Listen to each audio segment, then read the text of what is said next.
Estamos então aqui para conversar sobre aves e hoje vamos falar então sobre o carraceiro, o Luís Ibis. Temos o Gonçalo Elias para nos dar aqui algumas informações. Gonçalo, eu sei que isto faz parte da tua lista pessoal e é o teu primeiro registro, esta espécie. É verdade. O carraceiro, que eu chamo garça boeira, foi a espécie com que eu inaugurei a minha lista, no glorioso dia 22 de dezembro de 1987. Que eu já tinha alguma experiência de observação com o meu tio, mas na altura nunca tinha feito registro. Em 87 foi quando resolvi começar a registar as aves que via. E então, embora já conhecesse a espécie nesse dia, ela entrou formalmente para a minha lista e, portanto, olha, escolhi esta espécie para esta primeira conversa. Okay. E a ideia é falarmos aqui um bocadinho sobre a situação no país para partilhar como é que é a situação atual, como é que era a situação passada e como é que isto tem vindo a evoluir. Estamos a falar de uma ave que basicamente tem uma distribuição que passa pelo país inteiro, não?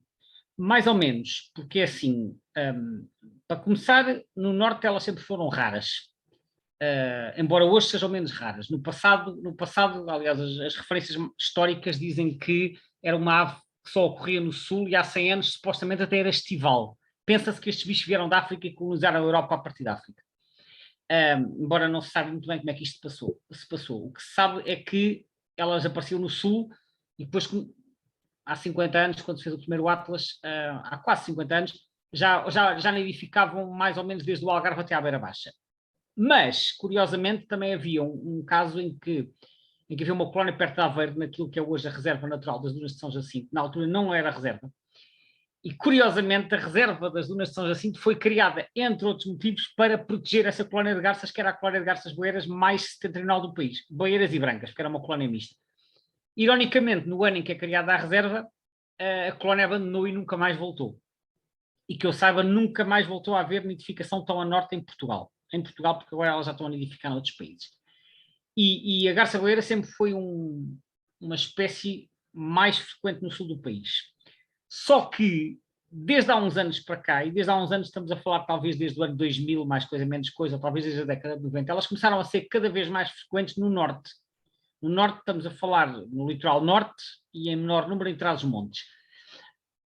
Ora, eu acho que estes bichos que aparecem no norte são bichos que podem ser aves invernantes vindas de Espanha ou vindas de outros países europeus, porque elas colonizaram muito, elas espalharam-se muito pela Europa nas últimas 3 décadas. E agora já estão a nidificar na Holanda, no Reino Unido, na Bélgica, na maior parte de França e em diversos outros países.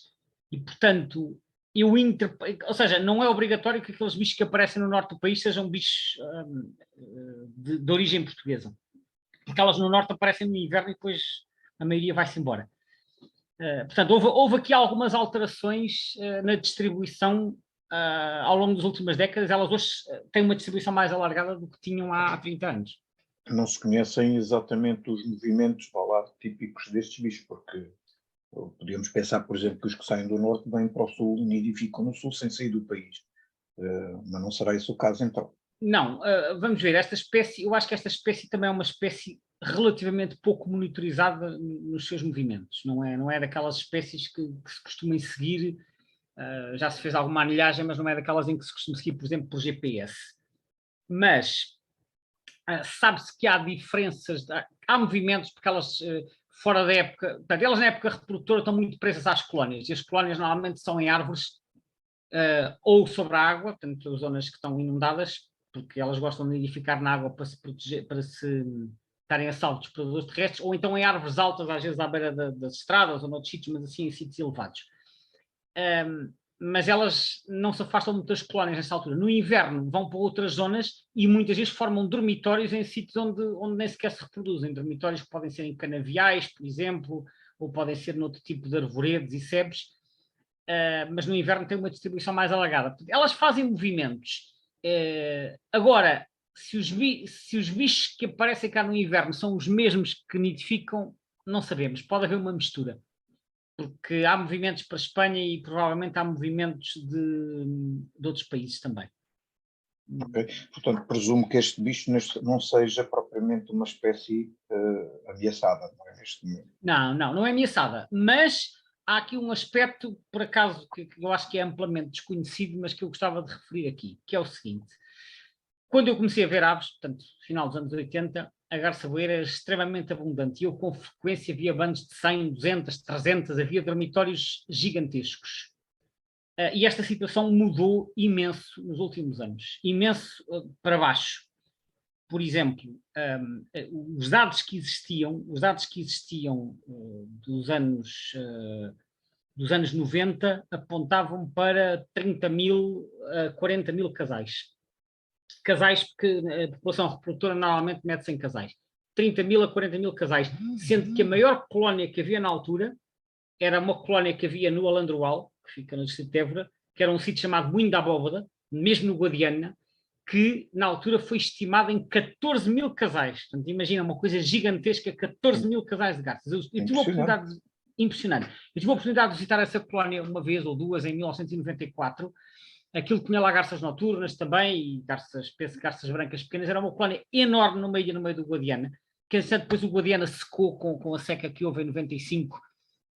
E essa colónia eu acho que deixou de estar ativa e depois, entretanto, veio a barragem de Alqueva e aquela zona ficou toda abaixo de água. Mas essa colónia era gigantesca. Agora, independentemente disso, houve alguns censos mais recentes, feitos nomeadamente pelo ICNF, no seu programa de monitorização de espécies de aves coloniais, e verificou-se que as garças boieiras nos últimos anos tiveram uma queda acentuada. Por exemplo, eu há bocado falei em 30 a 40 mil casais nos anos 90, sabe-se que em 2014 havia 21 mil casais, mas em 2021, que é o censo mais recente, já tinha caído para 4.700. Portanto, uma queda, estamos a falar de uma queda de quase 80%. Elas praticamente deixaram de nidificar no Algarve, ainda nidificam, mas em números muito pequenos, e no Alentejo diminuiu imenso. Mas sabe-se também que elas estão a deslocar para o norte, elas colonizaram outros países europeus, portanto, dá a ideia que elas estão a abandonar um bocado o sul do país, e mesmo os bandos que eu vejo hoje no inverno, quer as colónias, quer os bandos que vejo de inverno, já não são os bandos que se viam há 20 ou há 30 anos. Hoje em dia é muito raro eu ver mais de 100 garças boeiras juntos. As bandos de 30, 50, é mais difícil chegar às 100. Portanto, eu acho que mesmo a olho, assim à vista, nota-se uma diminuição. Mas apesar de tudo não está ameaçada, apesar da tendência, isto voltando à tua questão, apesar da tendência ser diminuição, eu acho que elas não estão ameaçadas, elas estão a deslocar-se para regiões mais a norte. Sendo típico nas aves que a escolha dos locais de nidificação prendem-se não só, obviamente, com condições de abrigo e de proteção, mas também com abundância de alimento, e até inclusive é na questão do tal aspecto do sucesso da reprodução, né? Portanto, há alguma informação que indicie a razão de ser da redução desses números? Não, há muitos casos, ou pelo menos eu não tenho conhecimento sobre isso. Há casos em que as espécies, as populações diminuem. É claro que nós podemos sempre relacionar isso com a falta de alimento ou com as transformações de habitat, embora as duas coisas venham juntas, né? Portanto, as transformações de habitat têm impacto no alimento disponível, pode haver competição com outras espécies, pode haver perturbação. No caso concreto destas garças, eu não tenho informações concretas, até porque assim, isto é um bicho muito oportunista, elas até vão alimentar-se nos aterros sanitários, não é raro vê-las nesse género de locais. Portanto, eu acho que é um bicho até bastante eclético. E elas colonizaram até o centro e norte da Europa e até já colonizaram o continente americano, chegaram aos Estados Unidos e depois desceram por ali abaixo e já chegaram ao Brasil. Portanto, é uma espécie que se expandiu imenso, pensa-se, como disse, que veio da África. Agora, segundo eu percebo, até ela é considerada invasora nesses sítios, não é? Não é só uma questão de expansão. Acho que ela é considerada como tendo sido introduzida. Em Portugal nós só consideramos, só são elegíveis para ser espécies invasoras as espécies introduzidas. Eu acho que elas chegaram naturalmente ao continente americano, não sei quais são os critérios que eles usam lá para considerar as espécies como invasoras. Ok. Mas que é uma espécie oportunista que coloniza os locais facilmente, sem dúvida. Agora, porquê que em Portugal estão a ter uma redução tão acentuada? Não sei. Seria necessário estudar em termos de regime alimentar. E até não é só em Portugal, porque eu sei que em Espanha também se verificou que em Espanha elas há 100 anos só se distribuíam pela Andaluzia, e depois expandiram-se muito para o resto do país, mas também houve uma redução substancial. Eu tenho dados para a Espanha de um outro livro que fala das aves da Península Ibérica, mas especialmente de Espanha, em que entre 1990 e 2011 a população nidificante caiu de 70 mil para 40 mil casais, portanto também uma queda para quase metade. Mas, por outro lado, eles referem que em Espanha, no mesmo período, a população invernante aumentou quase 50%. Ora, lá está, eu relaciono este aumento da população invernante, embora eles não mencionem isso, mas eu relaciono este aumento com a possibilidade de haver aves vindas de países mais a norte, que imagina que se vão reproduzir a França ou a Inglaterra, mas que depois migram para a Península Ibérica no inverno. É uma hipótese que eu estou a colocar. Portanto, pode haver aqui muito mais movimentos. Nós, às vezes, lemos que certas aves são, como se costuma dizer, residentes, mas residentes não é sinónimo de sedentárias. Elas, residentes, estão cá todo o ano, mas não quer dizer que sejam sempre os mesmos bichos. Há muitos movimentos. Isto é uma espécie que não se conhecem, não é? Que não se conhecem, porque esta espécie não é das espécies mais, não é das mais estudadas, talvez porque, como sempre foi uma espécie muito abundante, nunca foi daquelas que atraiu mais a atenção das pessoas. As pessoas, não é só as pessoas, é até os programas de financiamento, por exemplo, que há hoje em dia, programas LIFE, etc., penso que só são dirigidos a espécies que têm estatuto de ameaça na Europa, que não é o caso desta espécie. Portanto, quando são espécies que não estão ameaçadas, acabam por não ser alvo deste tipo de estudos de movimentos tão, com tanta frequência, e há muita coisa que acaba por não se saber. Agora, o que se sabe, e isto é o programa que o ICNF tem feito, é que a população nidificante tem vindo a cair de forma muito acentuada no sul do país. Ok. Seja como for, é assim, isto é uma espécie que há registros, digamos, de movimentações ainda relativamente extensas, não? Há, por exemplo, eu não conheço dados mais recentes, mas sei que há 10 anos, ou há 15 anos, já havia muitos registros de recapturas de aves anilhadas que se movimentaram entre Portugal e Espanha, às vezes com distâncias superiores a 500 km. Portanto, isto numa altura em que elas ainda não estavam a nidificar muito em países mais a norte, mas daqui para a Espanha já havia movimentos de 500 km. Portanto, isto, 500 km já é assim uma amplitude, é como de Lisboa a Madrid, a linha reta, mais ou menos. Portanto, já são movimentos com alguma dimensão. E também se sabe que há passagem para sul no Estreito de Gibraltar durante o mês de agosto. Portanto, ou seja, há bichos que atravessam o Estreito para o norte da África no final do verão. Isto sugere que pelo menos uma parte da população pode ser migradora. Portanto, isto às vezes estes bichos que andam por cá todo o ano, nós facilmente não prestamos muita atenção aos seus movimentos, mas qualquer pessoa, por exemplo, que tenha garças boieiras na sua área de residência ao longo de todo o ano, se começar todas as semanas a escrever os números de bichos que lá vê, vai notar imensas flutuações, porque a quantidade de bichos não é de maneira nenhuma igual ao longo do ano. E às vezes escrever os números é muito engraçado porque nos dá uma noção muito mais precisa das variações que há. Uma questão também interessante sobre esta ave é que ela, pelos vistos, parece ter uma dieta muito diversificada, o que de certa forma parece um bocado um contrassenso quanto à questão do estar a desaparecer, porque indiciaria, se ela tem uma dieta relativamente variada, que falta de alimento não deveria haver. Bom, é assim, de facto a dieta é variada, como eu disse, o bicho é bastante eclético e oportunista. Sabe-se que a dieta é constituída sobretudo por invertebrados. E os invertebrados, eles andam muito, portanto, inclui, por exemplo, minhocas, inclui ortópteros, como os gafanhotos. Nós vemos muitas vezes que estes bichos andam ao pé do gado bovino, ovino, equino, etc. Porquê? Porque o gado, os animais domésticos, atraem insetos, muitas vezes. E as garças vão ter com o gado porque sabem que ao pé do gado há muitos insetos e, portanto, normalmente a presença de gado significa maior concentração de alimento. Também é frequente vermos, por exemplo, tratores a lavrar e as garças andam atrás dos tratores para... Porquê? Os tratores estão a revolver a terra e trazem à superfície muitos bichos que estavam escondidos por baixo e, portanto, elas vão atrás dos tratores. Agora, há vários estudos recentes que sugerem que o número de insetos diminuiu imenso nos últimos anos e que isto tem estado a provocar um declínio de várias aves de habitats agrícolas, principalmente daquelas que se alimentam de insetos. É verdade que... Possivelmente a alteração também das práticas agrícolas e sim, a introdução desmesurada de inseticidas. Pesticidas, intensificação da agricultura, portanto isto tem, penso que é mais ou menos consensual, embora não li estudos em detalhe, mas penso que é mais ou menos consensual que isto tem causado uma diminuição do número de insetos. Agora, é claro que isso não explica porque é que, por exemplo, elas estão a expandir para o norte na Europa, porque, por exemplo, aumentaram imenso em França, e França é um país também que é conhecido pela sua agricultura intensiva. Daí que, eventualmente, haverá aqui outros fatores em jogo. Pode ter a ver com o clima, pode ter a ver com competição com outras espécies. É muito difícil nós, às vezes, identificarmos um fator individual. Sobre a alimentação, é claro que elas também se alimentam, por exemplo, de anfíbios, só que os anfíbios também têm estado a diminuir, como se sabe, né?